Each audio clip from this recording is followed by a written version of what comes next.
meet you. Good to meet you too, Ryan. So you have a wonderful device here. I understand that this is a biodigester. Yes. And you put waste in and get gas and fertilizer out.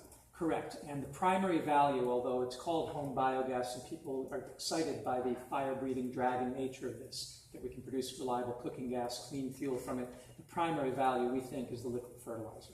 This is a liquid compost mechanism.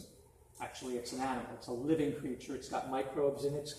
It will turn all of your food waste, pre-consumer and post-consumer, everything from your banana peel and the avocado pit to the spaghetti that you didn't eat and the half-eaten cheeseburger and the spoiled milk. Everything goes in this. It then turns into an NPK-rich liquid fertilizer that you can bottle, that you can spray irrigate with, that you can put through a hose, you can do drip irrigation with it. And it's biologically active fertilizer. It's living microbes coming here. Now, one of the issues you may have here in South Florida is that you have a very high water table. You've got sandy, very soil that drains right into water table, right? And you've got issues with not wanting to contaminate wetlands, contaminate groundwater. We have a lot of people like to spray the lawn with a lot of chemical fertilizers, which then run off into bodies of water, such as lakes and rivers, and eventually feed into the ocean, and we have algae blooms as a result. Right. Would that be any different with this? I believe it would. We need to do some research here at USF with the other colleges, like Mercy College where I am, and start getting the numbers on this. But our anecdotal experience is that because this is a living liquid compost, it tends to do soil formation, soil building. The microbes in this will be interacting with the nutrients as they hit the sand layer. They're going to begin to form biofilms. And they're going to continue their development in those biofilms. So for example, at Mercy, we took Hudson River sand, put it in several treatments, set it up, and started putting biofertilizer in it from this.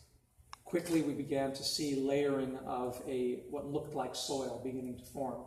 Then plants started to grow that were taking advantage of that. So it will cling to the soil rather than just wash into as we have the problem here. Because I think your chemical fertilizers are harder to assimilate for the plants. Mm-hmm. They're not in a form that the plants are used to. As one agronomist, Dr. Carvey, who introduced me to home-scale biogas, said, we've been thinking you're supposed to feed plants chemicals.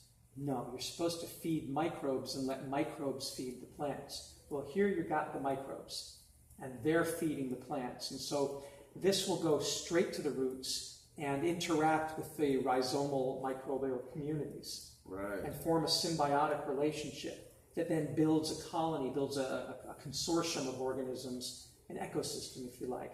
And that soil ecosystem wants to retain nutrients because it needs those nutrients. So even those stubborn people in Florida who continue to try to build a monoculture of St. Augustine grass, if they were to pour this fertilizer all over it, it would still be a solution in the sense that it would bond to the grass and it would help with the problem a lot. I believe so. I believe that's what happened. I don't believe from our preliminary tests doing aeroponics with this, where we don't use soil at all, we've taken straight bioslurry, and we've also done mixes where we've done 10 parts water to 1 part slurry, 20 parts water, 5 part. In all cases, we've seen really good growth where the roots of the plants, with no soil support at all, have been snatching up the nutrients. We've seen more rapid growth. We've seen healthier growth.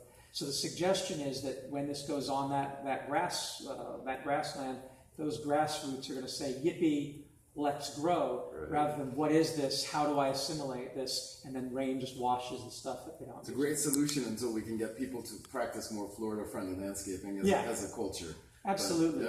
And I'd like to see that students here commit to that investigation. Let's find out. Let's get the numbers. Let's make sure that we're not overselling this. But experience around the world, I mean, this was developed in Israel where they're making the desert bloom with this. The experience is this is a great way to avoid having to use soil and also a great way to build soil where it wasn't found before. Great. It sounds like there's a lot of room for research and potential projects there, especially here in Florida.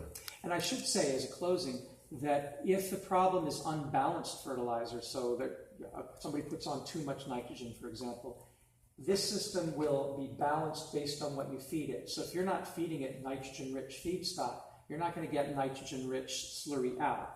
If you're not putting in too much potassium or phosphorus, you're not going to get it out. input, output, whatever you put in is what you're going to get out, enriched by the microbes that live inside. Wonderful. So you can play with the parameters. Okay, great. So we have a lot of control there. Thank you very much, Dr. Culhane. Thank you. Okay. Pleasure. Thank you.